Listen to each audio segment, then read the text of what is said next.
அல்லாஹுடைய பெயர்களும் அல்லாஹுடைய பண்புகளும் தன்னகத்தே அழகானவைகள். இன்னொன்றாலெல்லாம் என்ன செய்யாதது, அழகாகல. அல்லாஹுடைய பெயர்களும் பண்புகளும் தன்னகத்தே அழகானவைகள். தன்னகத்தே அழகானவைகள் சொன்னால் அல்லாஹு தாலா குர்ஆன்ல சொல்லி காட்டுறான் சூரத்துல் ஆராஃப்ல, வலில்லாஹில் அஸ்மாஉல் ஹுஸ்னா. அல்லாஹுக்கு பெயர்கள் உண்டு அல்லாஹ் சொல்லாம அழகான பெயர்கள் உண்டு, அல்லாஹ்வுக்குரிய பெயர்கள் அழகானவைகள் அப்படின்னு அல்லாஹு தாலா சொல்றான். அப்ப அழகான பெயர்கள் என்பதை சரியா விளங்கணும்.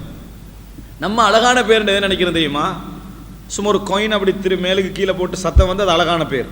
உதாரணத்துக்கு நம்ம பிள்ளைக்கு வைக்கணும்னு சொல்றோம் வைங்களே, ஒரு மேலே கீழே போட்டு ஒரு சத்தம் அடிச்சுன்னு வைங்களே, அந்த மாதிரி ஒரு பேர் சொல்லுங்கன்றாங்க. ஜெட்ல வர மாதிரி, எப்படி ஜெட்ல வர மாதிரி பேர் சொல்லுங்க அப்படின்னு சொல்றாங்க. அது அழகான பேர். அல்லது ஏல ஆரம்பிக்கணும், எஸ்ல முடியணும், சரியா?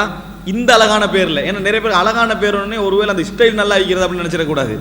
அழகான பேர் என்று எங்களது பார்வையில் உள்ள பேர்கள் வேறு, நமக்கு வைக்கிற பேர்கள் அது அழகான பேர் இல்லை, இது அவ்வளோ நல்ல பேர் இல்லை, உச்சரிக்க கஷ்டமா இருக்குது, அதை அல்ல அழகுன்னு சொல்லலை. அந்த அழகு அல்லாஹ் என்ன செய்யலை, சொல்லலை. அல்லாஹு தாலா இங்க சொல்லக்கூடிய அழகு என்பது தன்னகத்தே உள்ள அழகுன்றது நான் சொல்ல வரேன். அந்த புரிஞ்சுக்க, இந்த அளவுக்கு அந்த அளவுக்குள்ள வித்தியாசம். அல்லாஹு தாலா தனக்கு அழகான பெயர்கள் உண்டு, நல்ல பெயர்கள் உண்டு அப்படி என்றால் அதனுடைய அமைப்பு, அதனுடைய முறை, அதனுடைய பேர் வந்து ஆரம்பிச்சு முடிகிற அந்த எழுத்து ஓட்ட அதை சொல்லலாம். அதான் நம்மட பார்வையில் அழகு. எங்களது பார்வையில் அழகுன்னா பேருக்கு அவனுக்கு சம்பந்தம் இருக்கும் நம்ம இப்போ நினைக்கிறதே இல்லை. பேருக்கு அவனுக்கும் சம்பந்தம் இருக்கும்னு நம்ம நினைக்கிறதே இல்லை. நம்ம என்ன நினைப்போம் என்று சொன்னால் அந்த பேர் நல்ல பேரா இருக்குது, ஸ்டைலா இருக்குது அப்படி என்றுதான் நம்ம நினைப்போம். அந்த அழகை அல்லாஹ் சொல்லலை. பேர் அழகானது அப்படின்னு அல்லாஹ் தாலா சொல்றான்னா அதுக்கு அசலான ஒரு அழகு இருக்குது. அந்த பேருக்கு அசலான ஒரு அழகு அப்படின்னா அந்த பேர் உண்மையானது. அந்த பேர் உண்மையானது. அல்லாஹ் தாலா தனக்கு ஒரு பேர் சூட்டினான். இந்த உலகத்துல எவருக்கும் எந்த பேர் சூட்டினாலும் 100க்கு 100 உண்மையாக இருக்காது. ஒருவருக்கு வீரர் அப்படின்னு ஒருத்தருக்கு பேர் சூட்டப்பட்டீங்களே, அவர் ஒரு 15 இடத்துல கோழையாக தான் இருப்பார். அவர் உண்மையிலே வீரராக இருந்தால் ஒரு 15-20 இடத்துல என்ன செய்வார், கோழையாகத்தான் இருப்பார். அதே போல வெற்றியாளர் என்ன அவர் 20% என்ன செஞ்சிருப்பாரு, தோற்றுத்தான் இருப்பார். அப்ப அது அழகான பேர் இல்லை, முழுமையாக அவருக்கு அழகு இல்லை. ஆனா அல்லாஹ்வை பொறுத்த வரைக்கும் அந்த பேரளவுக்கு அல்லாஹ் தாலா அல்ல சொல்லப்படுற அந்த முழு அழகும் அல்லாஹ்வுக்கு என்னது உண்டு. இதுதான் அழகுன்றது. அப்ப அல்லாஹ், இது முதல் காயிதா, அல்லாஹ்வுடைய பெயர்களும் அல்லாஹ்வுடைய பண்புகளும் தன்னகத்தே அழகானவைகள் அப்படின்னு நம்ம நம்புறோம். அதனால தான் அல்லாஹ் தாலா சொல்றான், வலில்லாஹில் அஸ்மாஉல் ஹுஸ்னா ஃபதுஊஹு பிஹா. அல்லாஹ்வுக்கு அழகான நாமங்கள் உண்டு, அதை கொண்டு நீங்கள் பிரார்த்தனை செய்யுங்கள். இது முதல் அம்சம். இரண்டாவது காயிதா, அதை நான் ஒரு 4வது 5வதுல விரிவாக நான் சொல்லுவேன். ஆனால் குர்ஆன் வசனத்தை முழுசா சொல்வதற்காக வேண்டி, வதருல்லதீன யுல்ஹிதூன ஃபி அஸ்மாஇஹி சயுஜ்ஸௌன மா கானூ யஅமலூன். வதருல்லதீன யுல்ஹிதூன ஃபி அஸ்மாஇஹி, அல்லாஹ்வுடைய பெயர்களில் யார் இல்ஹாது செய்கிறார்களோ. நான் ஏற்கனவே இல்ஹாதை பற்றி சொன்னேன்.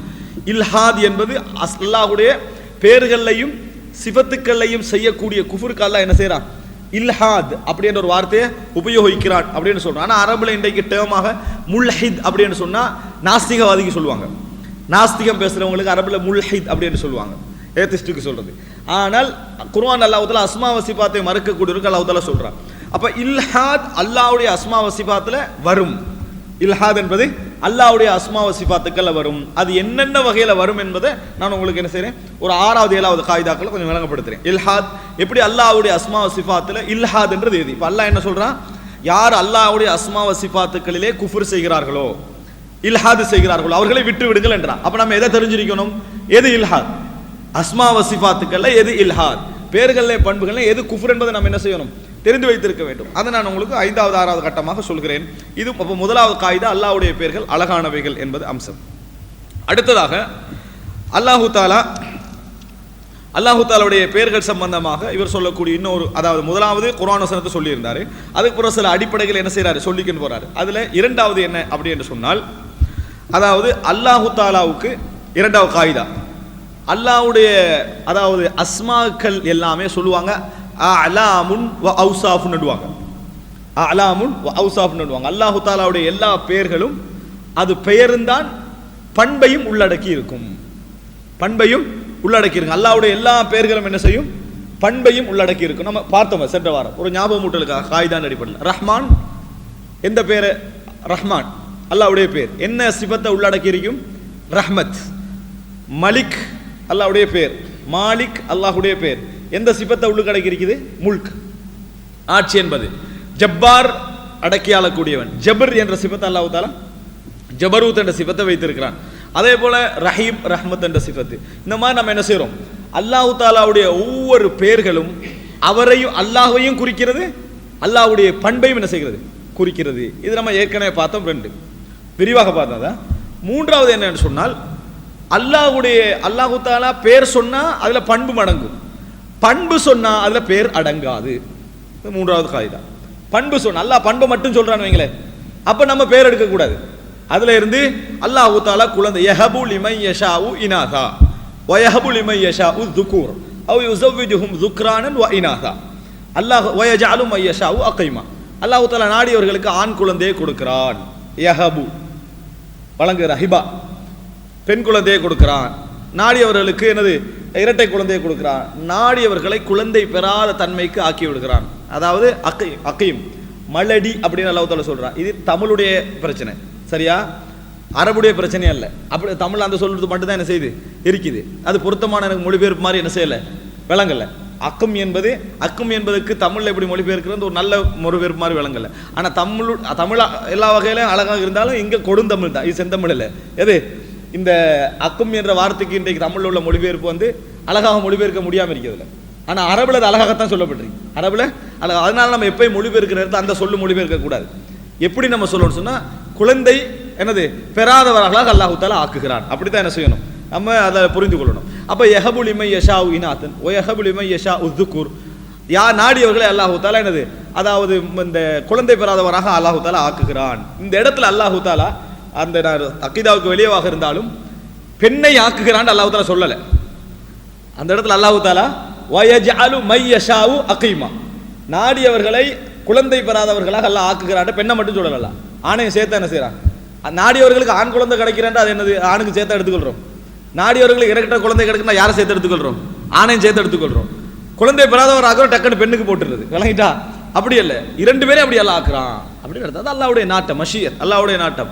ஆனா தமிழ்ல உள்ள அந்த டிரான்ஸ்லேஷன் இதுக்கு மெச்சாகி வரணும்ன்றது இல்ல, அது அந்த தமிழோடு உள்ள அம்சம் அது. அப்ப இதுல என்ன முக்கியம்னு சொன்னால், யஹபுன்ற வார்த்தை வருது.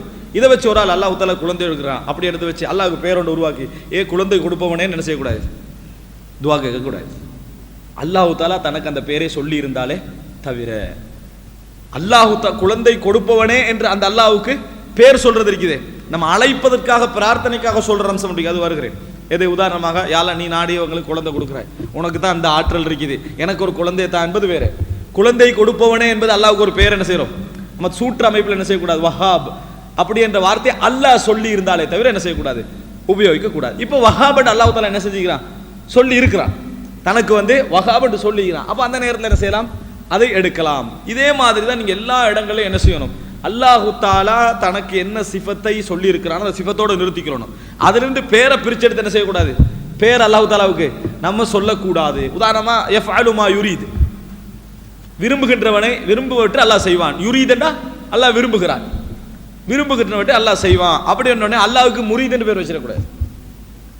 யுரீத் என்றது அதனுடைய அல்லாஹ்வுடைய பேராக என்ன எடுக்கலாம் தெரியுமா, முரீத். யா முரீத் என்ன செய்யக்கூடாது, பேர் வைக்க கூடாது. என்ன காரணம், அல்லாஹ் பண்பத்தான் சொன்னானே ஒழிய பேர் அல்லாஹ் என்ன செய்யல, சொல்லவில்லை. எனவே பண்புகள்ல இருந்து பேர் எடுக்க கூடாது. இது 3வது அடிப்படை. இது 3வது அடிப்படை. பண்புகளிலிருந்து நாம் பெயர் என்பதை என்ன செய்யக்கூடாது, சூட்டக்கூடாது என்பதை நாம் புரிந்து கொள்ள வேண்டும். 4வதாக பெயர்கள்ல இருந்து பண்புகள் எடுக்கலாம், பண்புகள்ல இருந்து பேர் எடுக்க கூடாது. 4வதாக அல்லாஹ்வுடைய சிஃபத்துக்கள், அஸ்மா ஒ சிஃபாத் என்ற பிரிக்கிறத எப்படி நீங்க பிரிக்கணும்னா, இப்போ அஸ்மா என்ற சொல்ல விட்டுட்டு அல்லாஹ்வுடைய பொதுவாக அல்லாஹ்வுடைய பண்புகள் என்று வரக்கூடியவைகள் எப்படி நீங்க பிரிக்கணும்னா 2ஆக பிரிச்சுக்கணும், 2ஆக பிரித்துக் கொள்ளணும். ஒன்று அதுக்கு சொல்லுவாங்க சிஃபாத்து தாத். தாத் என்று சொல்ற தமிழ்ல சரியா மொழிபெயர்க்கிறா சுயம், சுயம் என்று சொல்லுவாங்க. சுயம் என்று சொல்ல ஒருவரோட இருப்பை குறிக்கிறது, எக்ஸிஸ்டன்ஸ் சொல்லுவாங்க. இருப்பை குறிக்கக்கூடியதுக்கு தான் சுயம் என்றது. ஒருவர் இருக்கிறாரா அப்படி என்பதை குறிக்கக்கூடியது தான் சுயம் அப்படின்றது. இப்போ நான் சென்ற வாரம் அல்லாஹு தாலா இருக்கிறானா, அல்லாஹு தாலா அர்ஷிலே இருக்கிறான் என்பதை பற்றி நான் என்ன செய்தேன், நான் விளங்கப்படுத்தியிருந்தேன். அல்லாஹு தாலா அர்ஷில் இருக்கிறான் என்பதை பற்றி நான் விளங்கப்படுத்தியிருந்தேன். இப்போ அல்லாஹு தாலா அர்ஷில் இருக்கிறான் அப்படின்னு சொன்னா அதை நம்ம எப்படி புரிஞ்சுக்கொள்ளணும், அல்லாஹு தாலா அர்ஷில் இருக்கிறான் அப்படின்னு புரிஞ்சுக்கணும். இருக்கிறான் என்பதை நம்ம தமிழ்ல பிரச்சனை இருக்குது. 2 இருக்கைக்கு தமிழ்ல. ஒன்று இப்படி உட்கார்றது, இன்னொன்று வீட்டில் வாப்பா இருக்கிறான்னு கேட்டால் என்ன அர்த்தம், என்ன உட்கார்ந்து இருக்கிறான்னு கேட்டால் அர்த்தம் இல்லை. அங்கே அர்த்தம் என்ன, அவர் வீட்டில் இருக்கிறாரா என்பது அர்த்தம். அப்ப இதுல இது வந்து தமிழ் மொழியில இருக்கிறானா இல்லையா என்ற வார்த்தை இரண்டுக்கும் யூஸ் பண்ணப்படுது. எதுக்கு? உட்கார்றதுக்கு யூஸ் பண்ணப்படுது, இருக்கிறதுக்கு உள்ள அதாவது எக்ஸிஸ்டன்ஸ், அவர் இருக்கிறாரா இல்லையா அதுக்கும் யூஸ் பண்ணப்படுது. தமிழ்ல இரண்டுல ஒன்று தான் நான் சாய்ஸ் பண்ணணும். ஒன்று உட்கார்றத சாய்ஸ் பண்ணணும் அல்லது இருக்கிறத சாய்ஸ் பண்ணணும். ரெண்டு கருத்தையும் உள்ளடக்கியது இருக்கிறது, விளங்கிட்டா? ஆனா ஒரு கருத்தை மட்டும் உள்ளடக்கியது உட்கார்றது. உட்கார்றது என்ற வார்த்தையை நான் சாய்ஸ் பண்ண இயலாது, இருக்கிற வார்த்தையை தான் என்ன செய்யலாம், அந்த இடத்துல சாய்ஸ் பண்ணலாம். இதுதான் மிக முக்கியம். அப்ப அல்லாஹ் தஆலா இருக்கிறானா அப்படின்னு ஒருத்தர் கேட்கிறான்னு வைங்களேன், அர்ஷின் மீது உயர்ந்து விட்டானா இல்லையான்னு ஒரு பகுதி. அல்லாஹ் தஆலா இருக்கிறானான்னு ஒரு ஆள் கேட்டால் என்ன பதில் சொல்லுவோம்? அல்லாஹ் தஆலா இருக்கிறான்னு தான் பதில் சொல்லுவோம். என்ன பதில் சொல்லுவோம்? அல்லாஹ் தஆலா இருக்கிறான். நீங்க எப்படி அல்லாஹ் உட்கார்ந்துருப்பீங்கன்னு சொல்லுவீங்கன்னு திருப்பி கேட்கலாது. அவர் உட்கார்ந்துட்டு இருக்கிற கருத்துல என்ன செய்யல, அவர் சொல்லலை. அல்லாஹ் தஆலா இருக்கிறானா, அல்லாஹ் தஆலா இந்த உலகத்தில் இருக்கிறானா, படைச்சொத்தம் இருக்கிறானா என்ற அர்த்தம். இதுக்கு ரசூலுல்லாஹி ஸல்லல்லாஹு அலைஹி வஸல்லம் கேட்குறாங்க ஒரு பெண்மணிகிட்ட, ஐனல்லாஹ், அல்லாஹ் தஆலா எங்கே அப்படின்னு கேட்குறாங்க. அப்போ அந்த பெண்மணி பதில் சொல்றா இப்படி, அல்லாஹ் ஃபிஸ் ஸமா, வானத்திலே அல்லாஹ் தஆலா இருக்கிறான் அப்படின்னு பதில் சொல்றான். அகீதாவதி பேசுற நேரத்தில் நம்மளுக்கு 4 விஷயம் நம்ம கேட்டுட்டோம் என்ற அடிப்படையில் என்ன செய்யக்கூடாது, பேசக்கூடாது. உண்டு அதில் உறுதியான பின்னால தான் பேசணும். இப்போ அல்லாஹ் தஆலா எங்கே இருக்கிறான்? ஃபிஸ் ஸமா, வானத்தில். ரசூலுல்லாஹ் சொல்றான், அஅதிக்ஹா ஃபஇன்னஹா முஃமினா, அவங்கள விடுதலை செய்யுங்க, ஒரு முஃமினான பெண்ணுன்றாங்க. அந்த ஹதீஸுக்கு ஒரு சிலர் என்ன சொல்றாங்கன்னு தெரியுமா, அது அந்த காலத்தில் என்ன ஒரு கொஞ்சம் பெரிய அறிவெல்லாம் வளர்ந்துருக்கல, அவங்களோட அறிவு மட்டும் அவ்வளோதான். ஆனால் ரசூல் அங்கே கேட்டு மூமினான பெண்ணை என்ன செஞ்சிட்டாங்களா, விடுதலை செஞ்சுட்டு அவங்களோட லெவலில் தான் அவங்க பேசுவாங்க அப்படின்னு அர்த்தம் என்ன, அவங்களோட லெவலை விட நம்ம டெவலப் ஆகிக்கிறோம். அக்கீதால ஒரு நபித்தோழியை விட நம்ம டெவலப் ஆகிக்கிறோம் அர்த்தம். அப்படியே அர்த்தம். ஃபிஸ் ஸமா என்ற வார்த்தை அல்லாஹ் குர்ஆன்ல நிறைய யூஸ் பண்றான்.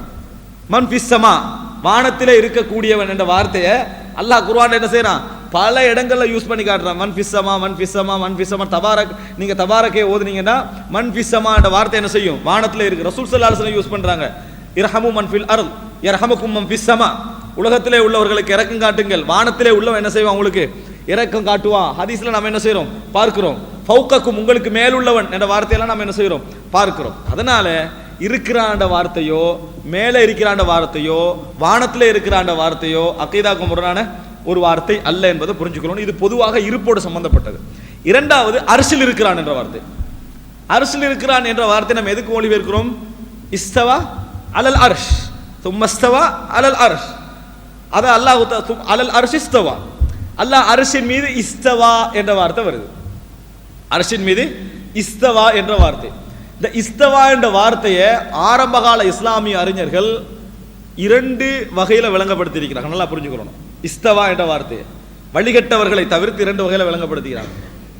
நிறைய சலஃப் அறிஞர்கள்ல மார்க்கத்தை, அதாவது சஹாபாக்களுக்கு பிறகு உள்ள தாபீன்கிற நிறைய அறிஞர்கள் ஜலச அலல் அர்ஷ், அர்ஷின் மீது அல்லாஹ் உட்கார்ந்தான் என்று தஃப்சீர் பண்ணிக்கிறாங்க. எப்படி? அர்ஷின் மீது அல்லாஹ் உட்கார்ந்தான் என்று சலஃப் அறிஞர்கள் தஃப்சீர் பண்ணிக்கிறாங்க. என்ன காரணம்? இமாம் அபு அப்துல்லாவுடைய சுன்னாண்ட புத்தகத்தை நீங்க எடுத்து பார்த்தீங்கன்னா, அஹ்மத் பின் ஹம்பலுடைய மகன் தந்தை வழியாக நிறைய விஷயம் சொல்றாரு. அதுல அந்த புத்தகத்தை எடுத்து பார்த்தீங்கன்னா ஜலச அலல் அர்ஷ், அர்ஷின் மீது உட்கார்ந்த. ஏன் எப்படி சொன்னாங்க? இஸ்தவா என்ற சொல்லுக்கு அப்படி ஒரு கருத்து இருக்குது. குர்ஆன் அல்லாஹ் தஆலா இஸ்தவா என்ற சொல்ல உபயோகித்த எல்லா இடங்களையும் பார்த்தீங்கன்னா அமர்ந்தான கருத்துலாம் வேற இடங்களில் உபயோகிக்கிறான். ஃபஇதஸ்தவைத அன்த வமம் மஅக, நீங்களும் உங்களோடு உள்ளவர்களும் கப்பலில் இருந்து விட்டால் அல்லாஹ் சொல்றான். அதே போல வாகனத்தில் ஏறி உட்கார்ந்ததுக்கு அல்லாஹ் என்ன சொல்றான்? வாகனத்தில் ஏறி உட்கார்ந்த பின்னால சுபஹான் அல்லதி சஹர் லனா ஹாதான் சொல்றோமே, அதுக்கு இஸ்தவான்னு சொல்ல அல்லாஹ் என்ன செய்யறான், சொல்லி காட்டுறான். இஸ்தவைத்து அலல் குர்சி அப்படின்னு அர்த்தம் என்ன? நான் சேர்ல உட்கார்ந்தேன்னு அர்த்தம். இந்த அடிப்படையில் அமர்ந்தான் என்று மொழிபெயர்த்திருக்கிறாங்க. யாரு? மற்ற அறிஞர்கள். அதுக்கு ஜலச என்ற வார்த்தை உட்கார்ந்து, மஜ்லிஸ், உட்கார்ந்த தஃப்சீர் என்ன செஞ்சுக்கிறாங்க, கொடுத்துக்கிறத பார்க்கிறோம். முரணானது அல்லது. அங்க அரிசிக்கு மேல ஆகிறது அந்த செய்தி என்ன செய்யல, அது மறுக்கல்ல. இன்னொரு தஃப்சீர் என்னன்னு சொன்னால், அல்லாஹ் அரிசின் மீது ஆகிவிட்டான், அரிசில் உயர்ந்து விட்டான் என்ற வார்த்தை. அரிசின் மீது ஆகிவிட்டான், அரிசில் உயர்ந்து விட்டான் என்ற வார்த்தை. இப்ப அரிசின் மீது ஆகிவிட்டான், அரிசின் மீது உயர்ந்து விட்டான் அப்படி என்ற வார்த்தையெல்லாம் நம்ம உட்கார்ந்தான் என்ற வார்த்தையில எப்படி புரிஞ்சுக்கணும்னு சொன்னா, நம்ம உட்கார்ற மாதிரி அல்ல, நம்ம அரிசி ஒரு இடத்துல ஆகிற மாதிரி அல்ல, முல்தசிக்கண்ட அர்த்தம் அல்ல, ஒட்டி இருக்கிறான் அர்த்தம் அல்ல. உட்கார்றா அதுக்கு மேல ஒட்டி இருக்கிறாண்டு அர்த்தம் அல்ல, அல்லது அது மேல இருக்கிறாண்டா ஒட்டி இருக்கிறாண்டு அர்த்தம் அல்ல, அல்லது அதை விட்டு வேற எங்கேயா இருக்கிறான்னு அர்த்தம் அல்ல. அர்ஷின் மீது இறைவன் ஆகிவிட்டான் சொல்றான். ஆகிவிட்டான் என்பது உண்மை, அது இருக்கையாகவும் இருக்கலாம், உயர்வாகவும் என்ன செய்யலாம், அது இருக்கலாம். ஆனா அர்ஷின் மீது அல்லாஹ் இருக்கிறான்ற கருத்து அது என்ன செய்கிறது, அது கொடுக்கிறது. ஏனென்றால் இந்த ஒரு கேள்வி வந்திருந்தது, அதனால தான் நான் கொஞ்சம் என்ன செய்யறேன், இதை வழங்கப்படுத்துகிறேன்.